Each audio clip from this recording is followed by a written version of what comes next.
Welcome to Insights into the Industrial Revolution, Part 7, the Whaling Industry. The hunting of whales for their meat, blubber and oil has largely fallen out of public perception today. Commercial whaling was banned in 1986, and most of us now consider it a barbaric and cruel activity, although Iceland, Japan and Norway do still hunt some whale species. However, I was surprised to learn that British involvement in whaling only ended in 1963. There were two peaks of whale hunting for profit. The first was during the first half of the Industrial Revolution, when whale oil was used to light factories and to lubricate machinery. The second peak in whale hunting was between the 1920s and 1950s, during which time literally millions of whales were killed. Whaling in the UK. British vessels have been involved in whaling from the early 1600s, but it was on a small scale, and Dutch and German fleets dominated the industry. However, the development of the Industrial Revolution increased the demand for whale oil. At first, sperm whale oil was imported from the United States, but the British government tariffed this import in order to stimulate a British whaling industry. Whale oil was used for illuminating homes and businesses in the 19th century, and it lubricated the machines of the Industrial Revolution. It burned cleanly and brightly, but was replaced by mineral oils from the middle of the 19th century. By 1784, there were 102 British whaling vessels harvesting whales in the seas around Greenland. By 1788, this had risen to 250 British vessels employing 10,000 men. A dramatic fall in the price of whale oil, along with the disruption of the Napoleonic Wars, caused a significant decline in the British whaling fleet. The trade picked up again from the 1820s, with around 100 vessels involved in the northern seas.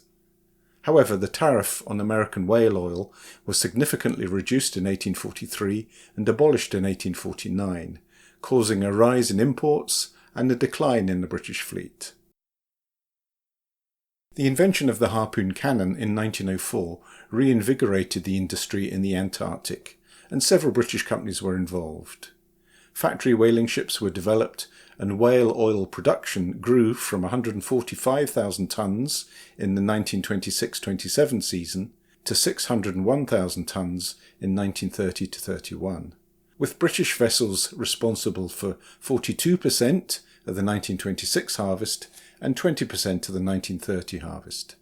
Overfishing and a fall in the price of whale oil caused the industry to decline, and the United States ended its involvement in commercial whaling in 1927. The Second World War ended commercial whaling in Britain, but British vessels were active again straight after the war, harvesting 89,000 tonnes of whale oil in 1948-49. However, the market for whale oil declined in the 1950s, and the last two British companies active in the industry ended their involvement in the 1960s. British whaling ports.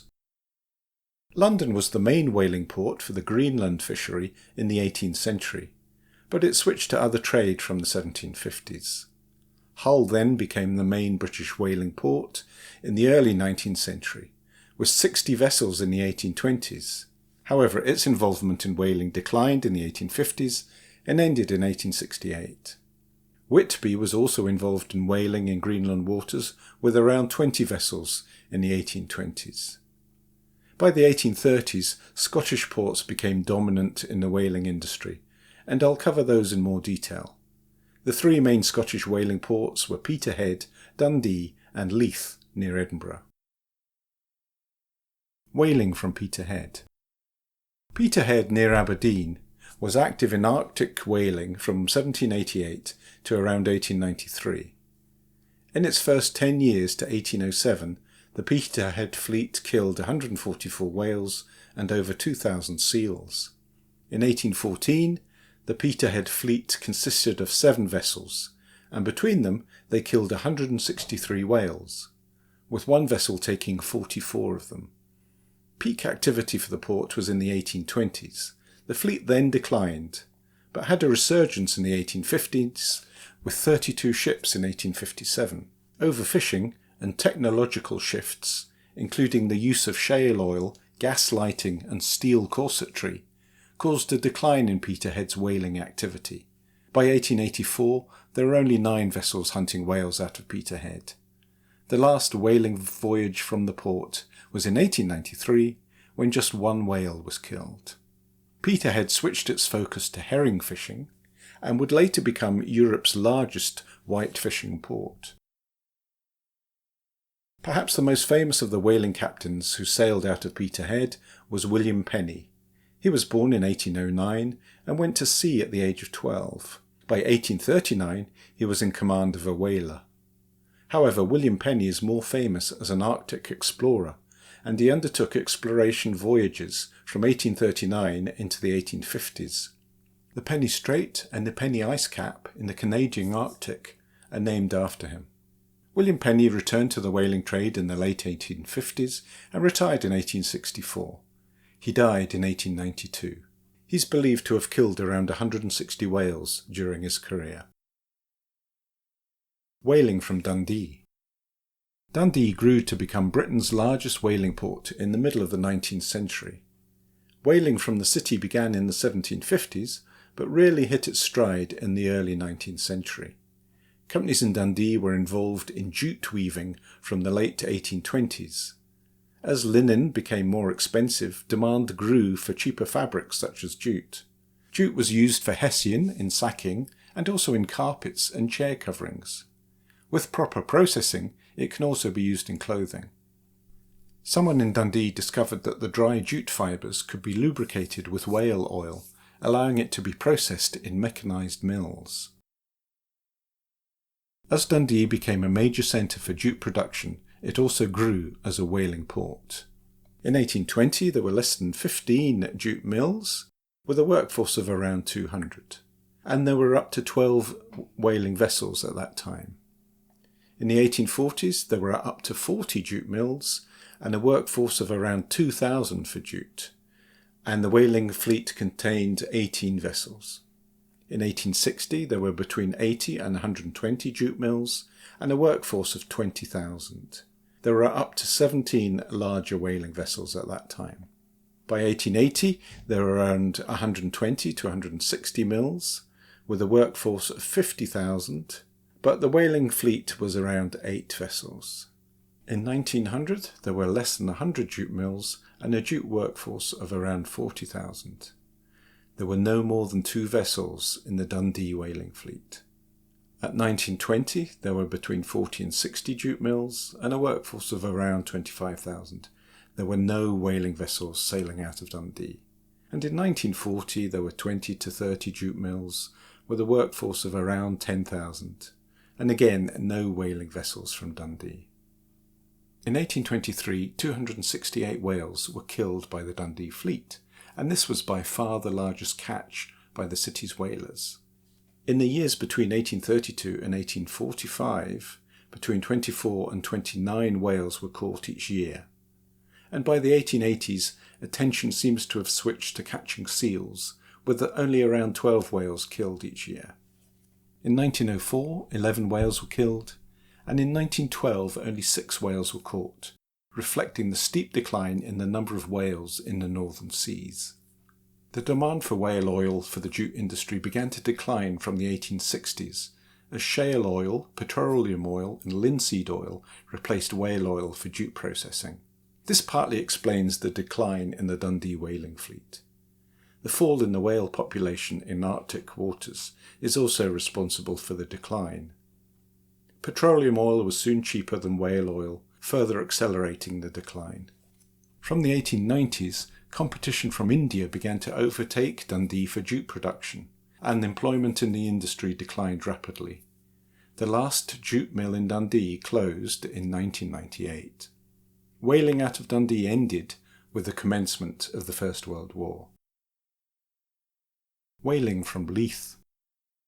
Some whaling ships operated out of the port of Leith, near Edinburgh, from around 1616, but the trade was dangerous and uncertain, and the level of activity was not high. The Edinburgh Whale Fishing Company was established in 1749 and sailed from 1750. By 1752 the company had 3 ships, and by 1788 6 whaling vessels were sailing out of Leith to the seas around Greenland. The fleet declined again in the early 19th century, but was revived with the arrival of Christian Salvesen in 1851. The Salvesen family were merchants and shipowners from Norway.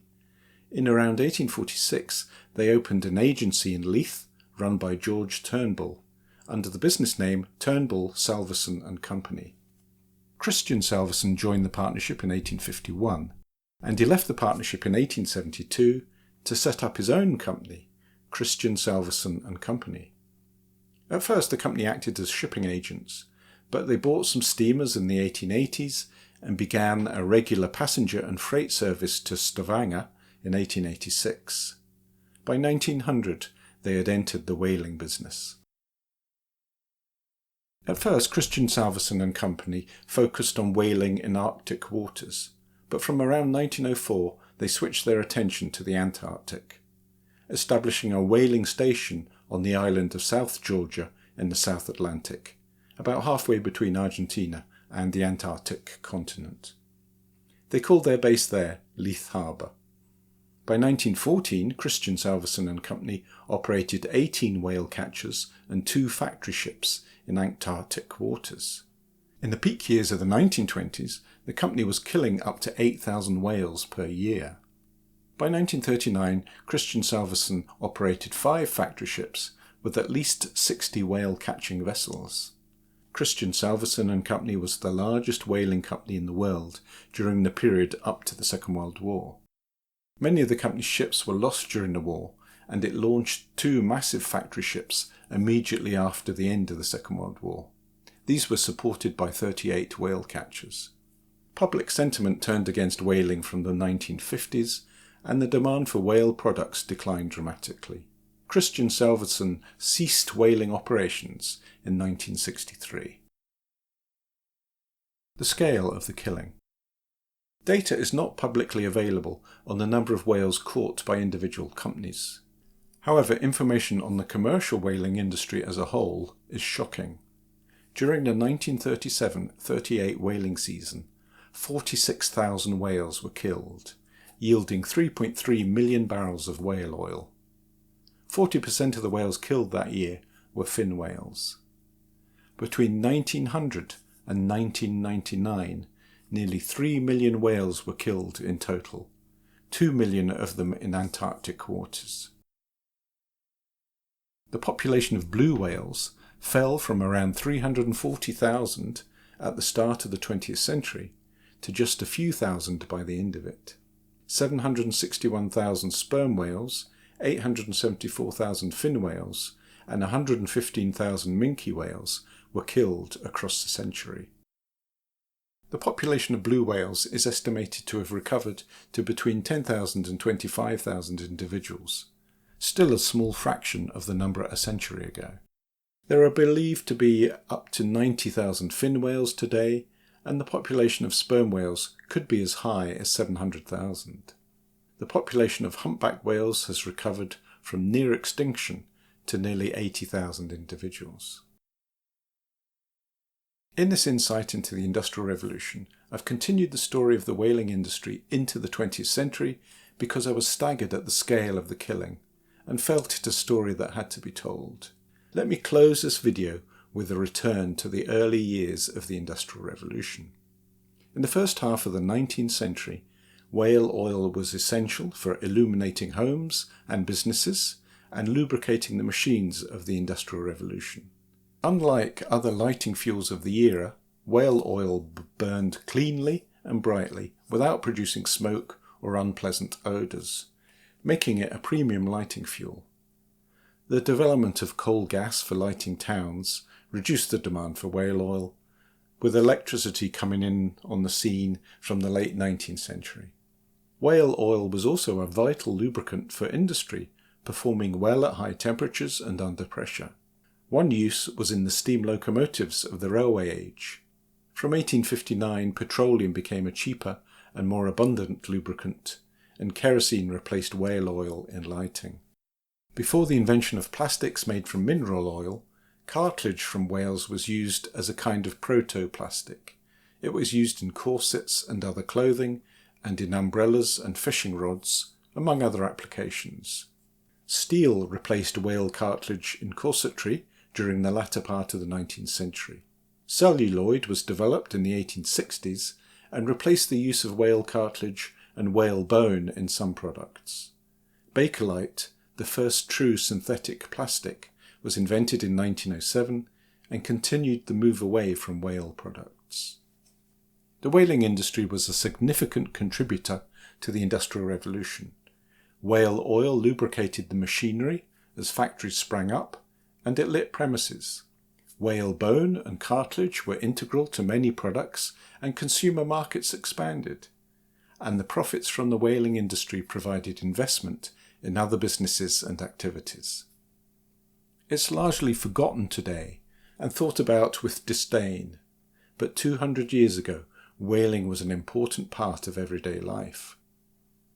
Thank you for watching this video on the whaling industry and its impact on the Industrial Revolution. Goodbye.